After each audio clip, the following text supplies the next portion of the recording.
The United States spent years distancing itself from the military governments in Mali, Burkina Faso, and Niger. However, today it is actively engaging them.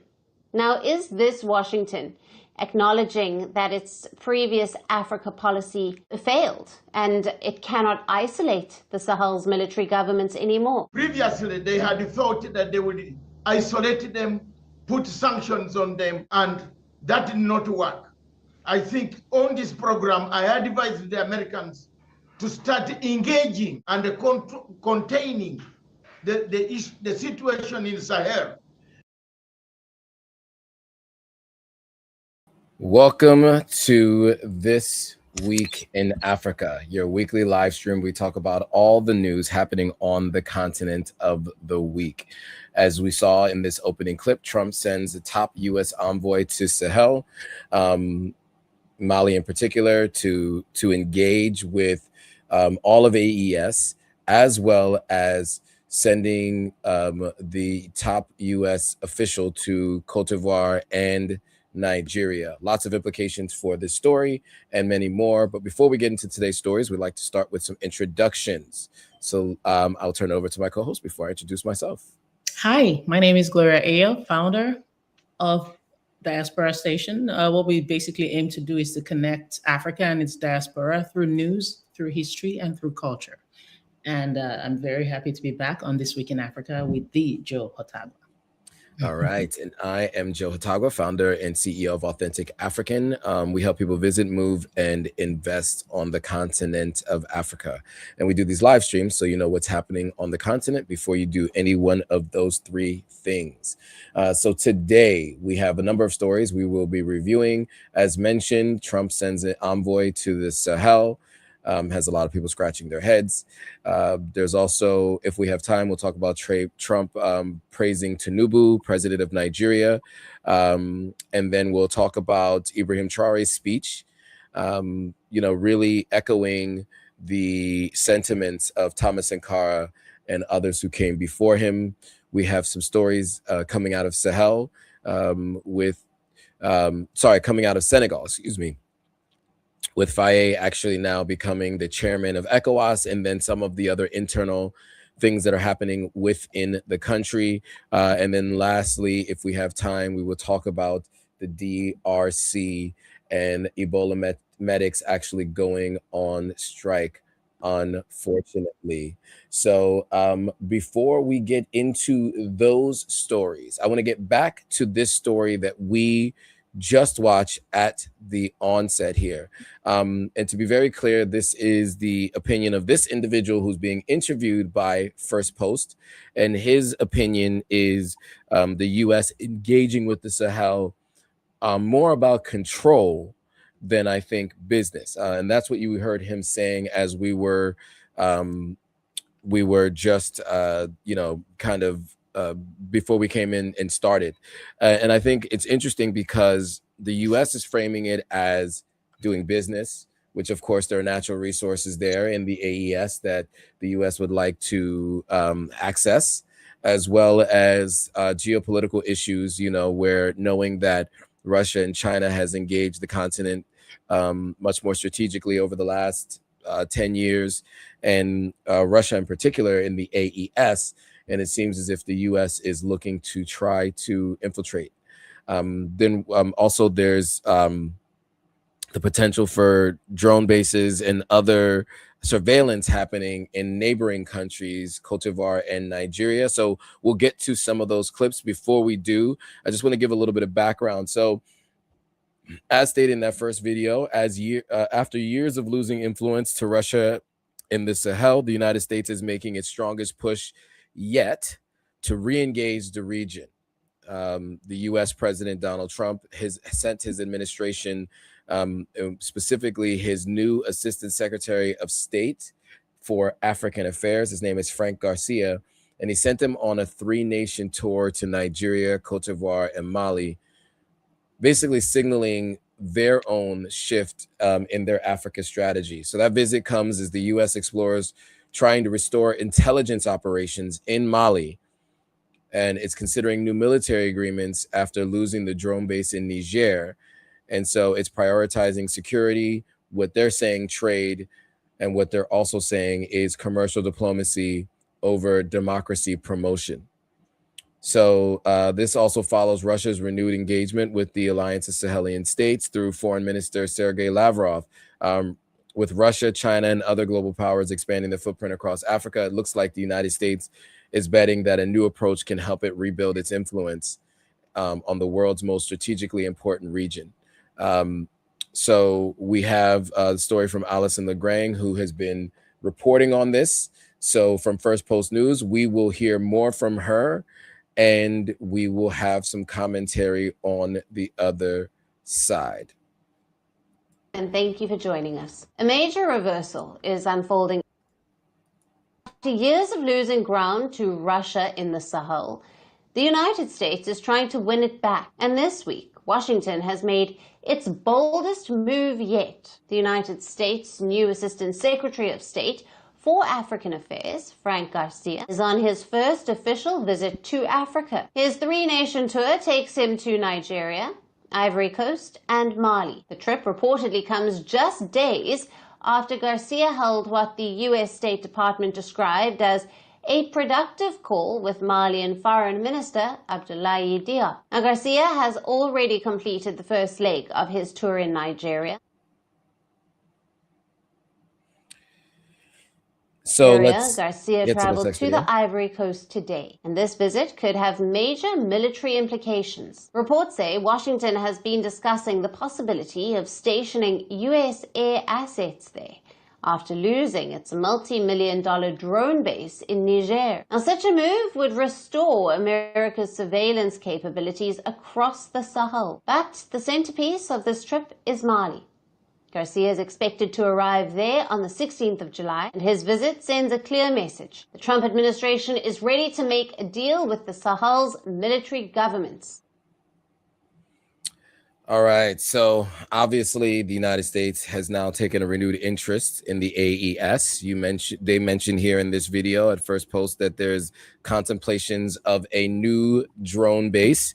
There was also strategic visits not only to Mali to directly engage with the AES, but also what we're seeing is to neighboring countries to engage with them as well. What are your thoughts, Gloria, on this story and what we're hearing here? It's the same thing we've been saying. Everyone wants Africa. Everyone now wants the AES. And, you know, as we've been observing, there is a huge shift in U.S. attitude towards the AES. But we thought Washington had abandoned the AES. So what exactly is driving Washington back to the table? Now, if we think about countries like Russia, Russia has always positioned itself as anti-colonial, it's the liberator, and I mean, even throughout its history, when it comes to African affairs. And as it relates specifically to the Sahel, beginning around 2021, we had the Wagner Group, which then got rebranded as Africa Corps after Yevgeny Prigozhin lost his life. So Russia has actually had its feet, if we're looking just, you know, in modern history, Russia has actually had its flags planted there. Basically, Russia is being positioned, or it's being received well by the government, now specifically the AES. It's being received well because it has shown that, hey, France failed you, but we can partner with you. And I'm not in any way saying Russia is perfect, but of the two, Russia has definitely been the better partner. Now, when you think about, for instance, the Biden administration and how they treated the Sahel, the revolutions that happened in the Sahel, they were looking at it through a democracy and governance lens. They suspended aid. They actually backed the sanctions that were given by ECOWAS. They basically waited for the juntas to either restore civilian government or for them to collapse. And that actually ended up giving zero effect. It had a zero effect in how the junta behaved.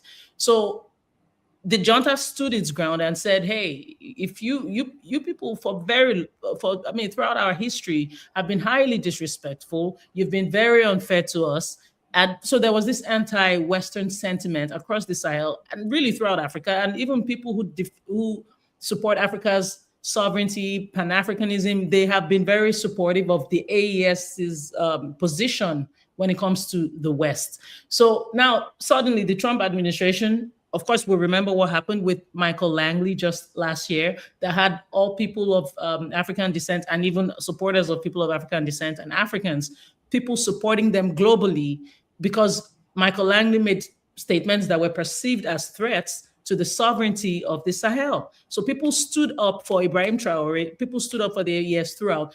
And the Trump administration has been watching the entire time. All of a sudden now you're talking about trade, not aid. Now you're you know, because we've been touching on it, and now we see that it's actually really happening. But it's not because they suddenly love us so. The Sahel is mineral rich. We have gold, we have lithium, we have uranium. The US is pursuing nuclear energy partnerships throughout Africa. I mean, we've seen it with Rwanda and Kenya. So it's about what we have. And this is why when we say our leaders don't even know what we have, clearly the AES know what they have. And this is why they stood their ground. If they were because they demonized them in media. They've been demonized for so long. If they were so bad, why are you backpedaling? Why are you going back to what you rejected? It tells you everything. And the people also absolutely get credit for this, because the people stood their ground. They supported the AES. We are for Africa's sovereignty. This is all we've been saying, whether or not you like the methods that brought the AES into power. This is what we are about. You have to respect us. You have to respect our dignity. You have to respect our sovereignty. When you come to the table, you come with partnership. Now, however this unfolds, I am very curious to see what happens. But yay, we won, Joe. Yeah, I think it's very interesting, right? I think one of the questions I have here is the willingness to meet with the U.S. government, considering the conversations that had been had by the leaders of the AES throughout the last couple of years, and how they've discussed Western powers and the disdain, distrust for Western powers. And so I'm a bit shocked, actually, to hear that there's plans to have meetings with the U.S. Coming out of, you know, just now removing the French completely, diplomats, etc. And it is a little bit confusing to me that the AES, anyone from the AES, would be meeting with the United States, considering how they had been communicating what they see about the United States. But also, this may be strategic, just to hear out what they have to say. We will find out more. I mean, it's been over a week since the meeting has happened. There hasn't been much reporting or much communication from either side as to how these conversations went. I am curious to see how these conversations went, and to see how the AES as a group is determining what makes sense for these meetings. Because if I'm not mistaken, for this year, Ibrahim Traore is the head of the AES, if I'm not mistaken. It was, I think it was Tashini the first year. And each year they rotate leaders, if I'm not mistaken, of the kind of like the federation. And if I'm not mistaken, I thought it was Traore. So I'm interested to see how Mali had the meeting. And maybe it's just based on where the United States felt most comfortable having this meeting, or where, you know, the broader AES felt most comfortable themselves having this meeting. But yeah, I'm interested to see what came of these discussions in the months to come. What we found is the U.S. has been overzealous recently in how it communicates the types of deals it's made around the continent. Some would say they exaggerate. Some would say they're the only ones reporting on the things that don't necessarily have teeth to them. So we'll have to see what comes out of these conversations. But I'm curious, just as much as everyone else who's been commenting, on why the meeting happened and what is the expected outcome of that meeting. So we'll keep an eye on this and we'll keep you all posted. A couple things here just to follow up on this story. I'm sorry, Joe. Did you have something else? Yeah. No, I was just trying to add, going to add that, yes, Traore is the current leader of the AES, and they do, like you said, do the 1-year rotation thing. I think it was Goita of Mali. Goita was the first one. Yeah. Okay. That makes sense. So I got it wrong. So Goita of Mali was the first leader of the AES when they instituted this. So now Traore is the leader this year. So thanks for the correction. So as we get into the next story, in terms of cooperation in the region, as mentioned, there was a meeting in Nigeria, and that meeting was preceded by some praise by the U.S. government of Nigeria's government. And so I will give you a little bit of background before we play this video from First Post. So as First Post says themselves, Donald Trump once threatened Nigeria over alleged failures to protect Christian communities. And recently, Washington and Abuja have really started to present a very different picture. In a message to President Bola Tinubu of Nigeria, President Donald Trump of the United States praised Nigeria's efforts against terrorism and vowed to support what they called the fight against extremist groups. This obviously comes as a dramatic shift after months of tension, or what seemed like public tension, between the two countries. I think we've reported on seems more friendly than actual tensions. But we will play a video from the folks at First Post, and we will have some commentary on the other side. One moment. Let me remove other media. There we go. I will play this video, and we'll have some more commentary on the other side. No permanent friends in geopolitics, only permanent interests. Just months after accusing Nigeria of failing its Christian communities, Donald Trump is now praising Nigerian President Bola Tinubu and publicly standing shoulder to shoulder with Abuja. In a letter released by Nigeria's presidency, Trump said it was a true honor to stand with Nigeria against the terrorists behind the violence targeting Christian communities. I applaud your resolve to tackle the issues plaguing your nation, especially the violence affecting Christian communities. It is a true honor to stand with you in the fight against terrorists and to make the Federal Republic of Nigeria stronger and more prosperous. But this is about far more than a letter. It is about a major shift in America's Africa strategy. Only months ago, Washington and Abuja were on a collision course. President Trump accused Nigeria of failing to protect Christians, threatened to cut aid, and even raised the possibility of military action. Nigeria rejected those accusations, insisting that terrorism had victimized both Christians and Muslims. Then came a rapid reversal.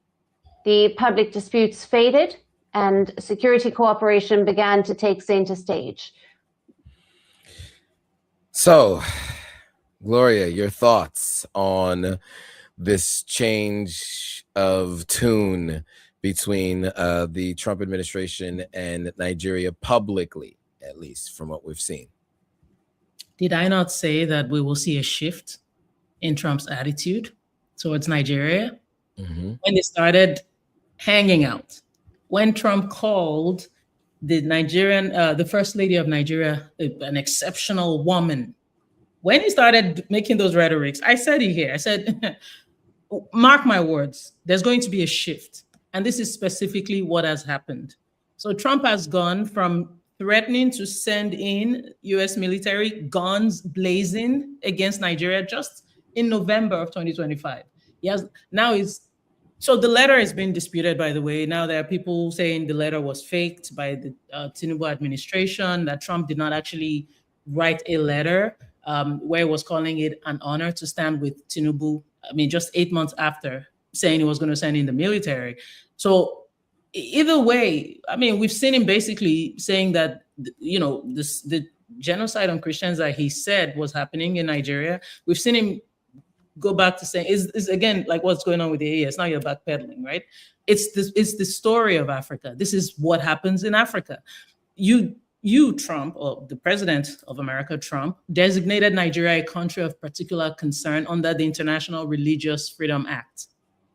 That is a massive designation. You basically said Christianity was being threatened in Nigeria. And you went on social media and talked about how if this continues to happen, the US would immediately stop its aid assistance and it would go into Nigeria, which they did. Their boots on ground. The TINUBU administration, on the other hand, intensified its diplomatic engagement with Washington immediately. They started working through back channels with, I think we did cover the scandal around where people being paid. You have people even in Washington coming out saying things that are quite, interesting about how the Nigerian government has tried to lobby, allegedly, tried to lobby Washington so that they can take back what they've said. Perhaps coincidence, but what we've seen is Washington being softer now. Now there are people who are still adamant. I think Ted Cruz is still critical of the Nigerian government. We've seen people in Washington still being critical, but as it relates to Trump specifically, there is a softening. And Trump has even come out to declare that, they've done such an amazing job. But some Nigerians would beg to differ because the insecurity is still going on, whether or not you want to label it a Christian genocide, whether you want to label it, genocide on both Christians and Muslims. One thing is clear, there is still insecurity going on. But anyway, regarding that letter, again, it's being disputed, so we'll keep our eye out on that one. But it's just very interesting. At the end of the day, and this was what some people were saying when Trump first started saying that there was a genocide on Christians, it's about Nigeria's resources at the end of the day. So was that a creative way to get access, which they clearly now have access? Now there's security partnership, but with security partnership comes different. What are you going to get in return? Welcome to Africa. Yeah, and so, there have been some conversations because you guys may remember that maybe a little over a year ago, Niger basically asked American troops to leave that Niger base near Djibouti on the border of Djibouti that was there, that was meant to be the original drone base that was there was multi-billions of dollars or millions of dollars at the very least. And the rules of that base was that Niger had no control over what America did from that base, and also did not have the right to know what America did from that base. So that was under the previous government before they had their revolution. So once the revolution happened in Niger, they swiftly moved to shut down that drone base operated by the United States and promptly asked American troops to leave from that location. And so what this earlier video that we played was contemplating where else can that drone base go. And we know that there's been military operations by the United States and Nigeria recently. There's been FBI sent to train, as they mentioned, Nigerian troops. And there has been continued cooperation between the two countries. And considering its close proximity to the AES, there's a lot of questions about whether or not that is all in the attempt to get closer to and to see what's happening in the AES.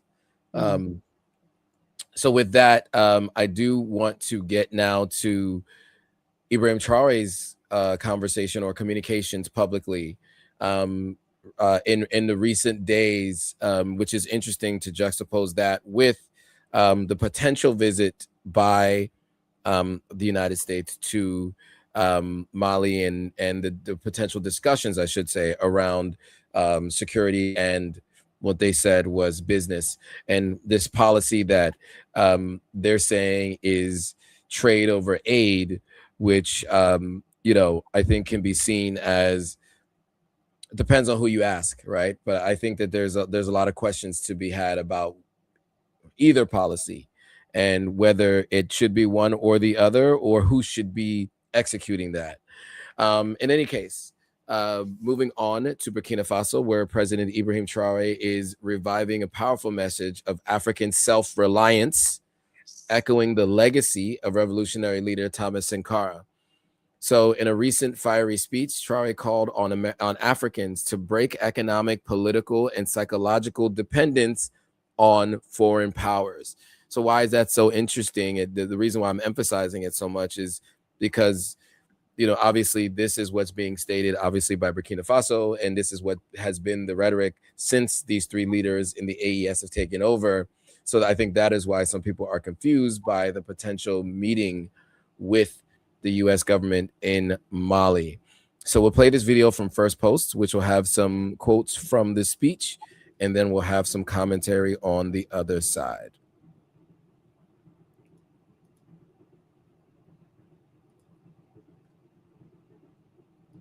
Decades after the assassination of Burkinabe revolutionary Thomas Sankara, a revolutionary call for African self-reliance is once again rising from Ouagadougou, this time from the president of Burkina Faso, Captain Ibrahim Traoré.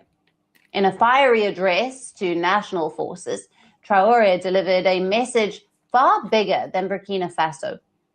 He said Africa will never truly be free until it breaks the mental, economic, and political chains of imperialism. The Westerners came for 400 years to deport us to their work, to kill us in every possible way, but the black man has always resisted. But why is it today that we cannot realize this, resist, and change the course? Why? They traumatized us so much, barbarized us, that now we love them ourselves. We love them more than ourselves. This is the Stockholm Syndrome I was talking about. That's the problem. And if we don't become aware of this, we are lost. We are finished. Traoré said that the first step toward real liberation is economic self-reliance. He urged Africans to produce what they consume, process what they extract, and stop depending on products made elsewhere. All right, I'll leave it there. Gloria, your thoughts on this speech juxtaposed with the recent trip with the United States to Mali. Yeah, your thoughts. I got goosebumps, got a little emotional. I've heard the video, but just hearing it again and just thinking of what Thomas Sankara had to give up for this moment. And I have to give shout out to First Post. You know, outside of the independent media, the sovereign medias of this world, the authentic medias of this world, the diaspora stations of this world, we're not having people actually covering the good things going on in the Sahel. Again, all we get are bad reports. So First Post, thank you for consistently sharing the great things they're also doing. We appreciate that. You know what I mean? We don't have major platforms doing this, but just hearing Traoré, I have to give that man so much credit for. Traoré is not about the limelight. Have you noticed? Mm-hmm. When the whole world was rallying behind him, and I saw somebody in the Caribbean saying, "We're from the Caribbean. We stand with Africa." Oh, thank you for that love. I just love you so much. But Traoré is not interested in the limelight. When the whole world was rallying behind him, you didn't see him coming out. You know what I mean? You didn't see him leading protests. You didn't see him, you know, doing media runs about it. That man stayed working. And this is what we're about. A man who is focused on the interest of Africa, a man who is interested in the sovereignty of Africa. What happened to Sankara in the 80s is, I mean, that man has not gotten the justice that he deserves. Burkina Faso has not gotten the justice that it deserves. But thank God for poetic justice in the form of Ibrahim Traoré. And thank you, Traoré, for keeping that man's legacy alive and ensuring that you keep fighting for the sovereignty of your people. We're here for it. Yes, and I'll just add to that. I think I'm interested to see you know, exactly what that looks like after this trip from the United States, because I think it's really important that Traoré continues to put out those messages. I'm also interested to see how and if there is any cooperation with the United States juxtaposed with that messaging. So that's the main thing that I think I would love to follow up on and see if there are any changes or any continued cooperation. I do understand that the idea is self-reliance, and in most cases, there is going to need to be some trade to some degree outside of the continent, of course. You cannot completely cut it off entirely. Wondering who and how that trade, who that trade will be with, and how that trade will occur, is one of the things that we'll definitely be watching closely, and hope to see that the words that are spoken also are ensured to be in practice as well. And so we will see how it turns out over the coming weeks and months, if there are any announcements coming out of the recent meetings. I just thought it was interesting. The meeting happened 2 weeks ago, and then the speech happened this week. So I'm interested to see if there's any correlation, or if maybe they just decided to have the meeting without actually any deals being done. So we will find out. Yeah, and to your point, and this was why I'm kind of obviously staying away from, oh, did this actually happen? Is this happening? Is the AES partnering with America for a fact? You remember when we talked about the health partnership and how it was not well received, and people said we're helping to spread propaganda. So at this point, it's like, okay, but there are people who are basically saying, hey, be careful, when this thing, that telling Traore, and even you, Dre, I can hear that sentiment, obviously need to, based on the patterns, at the end of the day, and this is the same thing I was saying, it's not because they suddenly love us. They know what they want from under our ground. They don't love us. They haven't shown that they love us. So yeah, I would be very careful. But to your point, I'm interested to see how this develops. Absolutely. And so the president of Senegal, Faye, has now been elected chairman of ECOWAS. So I want to give you guys a little bit of background on what this job entails. And then we will get into this video that kind of does a little bit more of an explanation of what happened. So this is as of July 19th in Sierra Leone, as a matter of fact. The previous chairman, Julius Maada Bio, who was given chairmanship from the previous chairman before him, who was TINUBU, the president of Nigeria. The date Faye was elected was on the 19th of this month during the 69th ordinary session of ECOWAS Authority of Heads of State and Government, which was held in Sierra Leone. It was held in the Julius Maada Bio Conference Center, named after the president who just recently built the conference center. He named it after himself. So there's a little bit of controversy in country about that. But yes, so this the chairmanship was now handed over to Senegal, and specifically the president of Senegal, Faye. So there's some significance here because there's been some inner turmoil within the country, and we will talk about that in just a moment. But let's first get to the recognition and the handover first, and then we'll get to some commentary and then some of the other videos as to what's been happening in Senegal as of recent. So I will play this video from Africa News, and then we will have some commentary on the other side. Senegal's President Bassirou Diomaye Faye is the new chairman of ECOWAS. The 46-year-old was elected during the regional bloc summit in Sierra Leone, taking over from President Julius Maada Bio. Faye assumes the role at a pivotal moment for West Africa. ECOWAS continues to face growing security threats, democratic setbacks, and strained relations with Mali, Burkina Faso, and Niger, after the three military-led nations withdrew from the bloc. As chairman, Faye is expected to focus on rebuilding regional cooperation, keeping diplomatic channels open with the breakaway states, and pushing reforms to strengthen governance, accountability, and youth participation. His election also signals the rise of a new generation of African leadership at a critical time for the region. To respectfully invite to your applause. All right, so your thoughts on the chairmanship being handed over to Faye of Senegal? Why are you making me speak on this, Joe? Because the first thing I was going to say was they just be handing power to anybody. I'm kidding. But I mean, in all seriousness, ECOWAS has not exactly been the most reputable organization. At least if we're looking at it from a people's standpoint, the people are not necessarily with ECOWAS. For instance, you referenced TINUBU when he became the head. You know, this was shortly after the controversy regarding the 2023 presidential election in Nigeria. I know Sierra Leone has had its controversy as well with governance.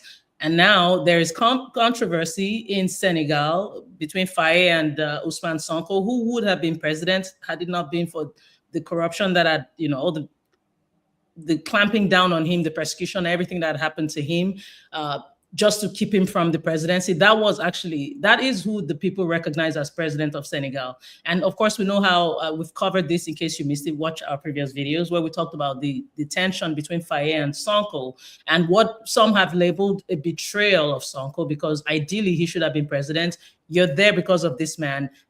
You would have thought him being prime minister would have made Faye more of a ceremonial leader and let Sonko do the work. But Faye seems to have been doing things that are against everything that they talked about, you know, their ideologies, etc. Of course, Faye was one of those who went to the White House to meet Trump and asked him how he's done so well to make the world so peaceful. That was very confusing to me. So now he's head of ECOWAS. Should we celebrate? I don't know, because ECOWAS itself, you know, people are not necessarily fans of ECOWAS. We saw what happened when, you know, during the Biden administration, when Niger had its revolution and Mohamed Bazoum and ECOWAS was fighting and they were making all these threats. You remember when ECOWAS said Nigeria said we're going to send people, and Nigerians were like, if you try it, you get what I'm saying? So the people are not necessarily for ECOWAS. So yay, I guess this is something, but do we really care? I don't know, Joe, if we care.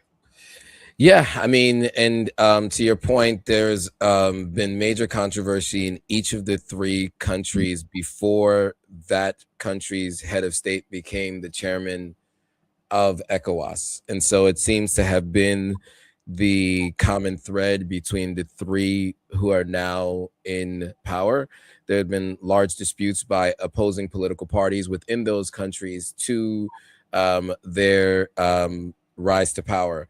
And so I think it's interesting for sure. And to your point earlier about the internal differences, and specifically around Sonko being the one that the people wanted, you know, Faye is actually, according to First Post, planning to launch a new political party to challenge Sonko's role in parliament.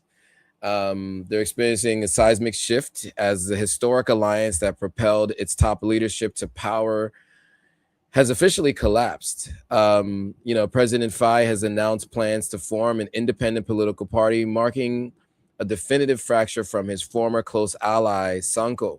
So the strategic move basically follows Faye's high-profile dismissal of Sonko as prime minister less than 2 months ago, and then triggered by intense agreements over the address of the multi-billion-dollar hidden debt crisis through the IMF rescue plan. Then Sonko, who fiercely opposes the IMF deal on sovereign grounds, now commands the legislature, and he's actually the Speaker of the National Assembly and retains control over the ruling PASTEF party. So with Parliament pushing constitutional reforms to basically quell some of the president's executive powers, Faye is countering that by taking the decision to a public referendum. So both leaders are now turning their focus on 2027 local elections to secure the ultimate mandate. And so this reporting is coming to us from First Post. So we will hear from them and have some commentary on the other side. Senegal is witnessing a major political. The historic alliance that brought the country's top leaders to power is completely dead. President Bassirou Diomaye Faye has announced plans to create his own political party. This is the clearest sign yet of a deep, bitter split between the president and his former ally, Ousmane Sonko. The announcement came during a meeting with local officials in Dakar over the weekend. President Faye told his supporters that the time has come to build a permanent political force to push his government's agenda forward. Now, this move comes less than 2 months after Faye dramatically fired Sonko as Prime Minister. It is time to move toward organic unity. That is to say, to move toward the creation of a political party to materialize this great ambition that we have for the country. You will be the legitimate founders of this political party, with a historic responsibility to defend and promote the actions of the government from the territories. I ask the supervisor to prepare a reflection committee as soon as possible to bring together the constituent and related elements throughout Senegal. The big Faye Sonko breakup stems from a fierce disagreement over how to handle Senegal's economic crisis. The country is buried under billions of dollars in debt, hidden by the previous government. President Faye has been trying to negotiate a rescue plan with the IMF, but Sonko fiercely opposed the deal, calling it a blow to Senegal's sovereignty. After being fired as Prime Minister in May, Sonko didn't back down. He was quickly elected as the Speaker of the National Assembly. Now he controls the parliament. Sonko has also been re-elected as the head of the ruling party, PASTEF, which Faye had been a member of until now. Just last week, Sonko's allies in parliament passed a constitutional reform bill, which would ban any sitting president from leading a political party. The move clearly aims to curb Faye's presidential powers. But the president is fighting back. He has refused to let Parliament have the final say. He is instead sending the changes to a public referendum. By launching his own party, Faye wants to make sure that he has an independent base of power. All right, so your thoughts on the ongoing power struggle within Senegal? This is so sad, Joe. Like, just thinking of how far Senegal has come and what Senegal was able to achieve. And one thing people were lobbying for with Senegal, part of why even I was so interested in the story, you know, when Faye became president, of course, we know it's Sonko, really, and Faye became president by proxy. But, you know, it's been very interesting. Like, wow, yes, to say, I covered it back then when I first launched my show. And for it to have reduced to this, now Sonko does something, Faye too does something. Now you're trying to outpower each other. Something that was such a beautiful bond that they had, you know, for it to be reduced to this level. I'm not saying sovereignty being fought for with Faye's government. You know, we've had this conversation even on air, how, you know, it's been quite disappointing. Of course, the economic crisis is still there. Bro, what are you doing? You're more concerned about the optics for the West. You're more concerned about the optics for the IMF.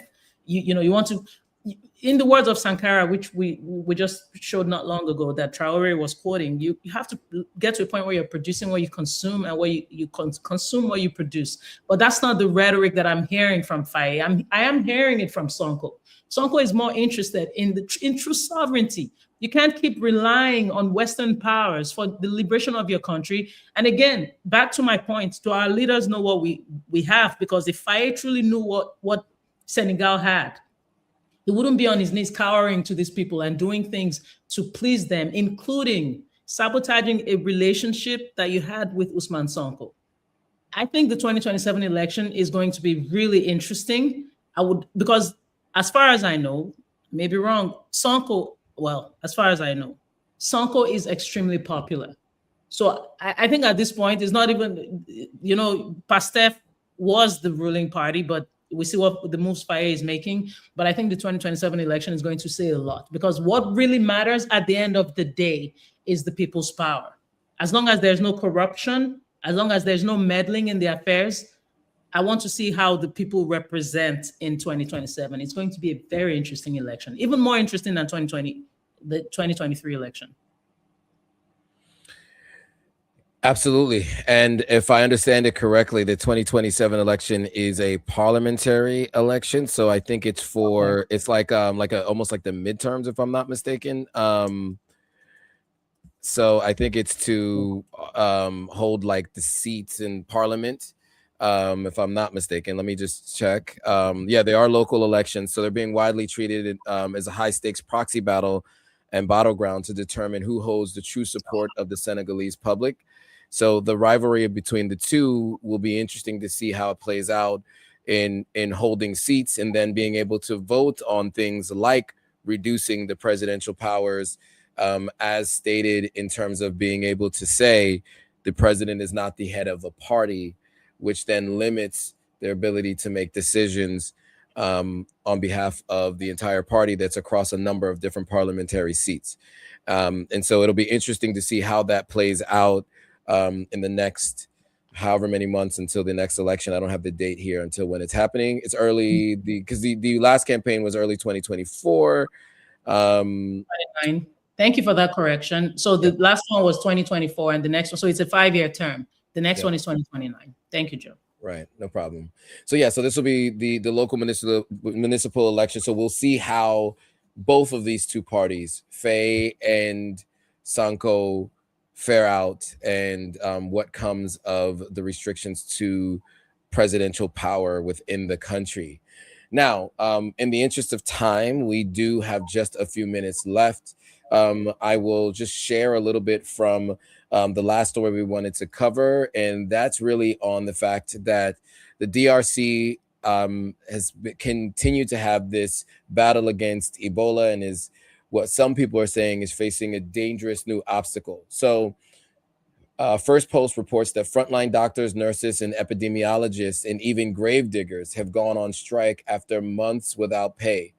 So this has been disrupting one of the world's biggest Ebola response efforts. And so the outbreak has already infected thousands. According to this, hundreds have experienced loss of life, and the spread of this rare Ebola strain with no approved vaccine or specific treatment has continued and has been very difficult to contain. So the WHO warns that the real number of infections could be several times larger or higher than the official figures, because there's been funding shortages, and that continues to hamper the response time and also the reporting. Any thoughts on the lack of pay by the government to these workers to help quell the Ebola virus itself, and also to respond in a timely manner and with effectiveness? Yeah, really sad. And you know, at the end of the day, when it comes to people's lives, it's so sad when, you know, it feels like people are playing politics with people's lives. The corruption is, I mean, come on, this is a major crisis that is not only affecting the DRC, it's obviously affecting the region and could potentially affect the entire world. And for that not to be prioritized is just really sad. But, you know, I also think of the fact that sadly, Africa, people from outside Africa exploit and weaponize the chaos that happens in Africa. Of course, we know Congo is mineral rich. And, you know, so when you're having situations where people, there's unrest, you know, there's a health crisis, things are still going on behind the scenes. So who really cares what's happening? If anything, it favors what is going on behind the scenes. Read between the lines of what I just said. Thank you. Right. And with that, guys, we'll have to end it there. Make sure you follow Gloria at the Gloria Eyo, and also at Diaspora Station. And also, if you can, head over to Authentic African and follow that page. Subscribe to both on YouTube. We're across all platforms, so make sure you follow. And we will be back next week, back to our original day and time on Thursday at 10 a.m. Eastern Standard Time to bring you this next week's news. So with that, thanks for watching. We'll see you guys all on the next live. Bye, guys.